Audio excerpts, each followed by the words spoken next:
ലോറിയിൽ തടി കയറ്റുന്നതിനിടെ വൈദ്യുതാഘാതമേറ്റ് യുവാവ് മരിച്ചു. തങ്കമണി തമ്പുരാൻകുന്ന് സ്വദേശി കോശിക്കുഴിയിൽ ഷൈജുവാണ് മരണമടഞ്ഞത്. കാമാക്ഷി ഗവൺമെന്റ് ആശുപത്രിക്ക് സമീപം ലോറിയിൽ തടി കയറ്റുന്നതിനിടയിൽ വൈദ്യുത കമ്പിയിൽ നിന്നാണ് ഷോക്കേറ്റത്.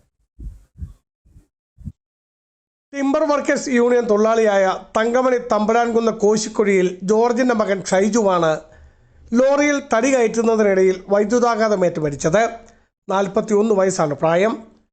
കാമാക്ഷി ഗവൺമെന്റ് ആശുപത്രിക്ക് സമീപം ലോറിയിൽ തടി കയറ്റുന്നതിനിടയിൽ വൈദ്യുത കമ്പിയിൽ നിന്നാണ് ഷോക്കേറ്റത്. ലോറിയുടെ മുകളിൽ നിന്ന് തടി ലോഡ് ചെയ്യുന്നതിനിടയിൽ നിവർന്നപ്പോൾ മുകളിൽ കൂടി പോയ വൈദ്യുത കമ്പിയിൽ സ്പർശിക്കുകയായിരുന്നു. വൈദ്യുതാഘാതമേറ്റ ഷൈജുവിനെ തങ്കമണി സഹകരണ ആശുപത്രിയിലും തുടർന്ന് ഭാര്യ റോണിയാണ്.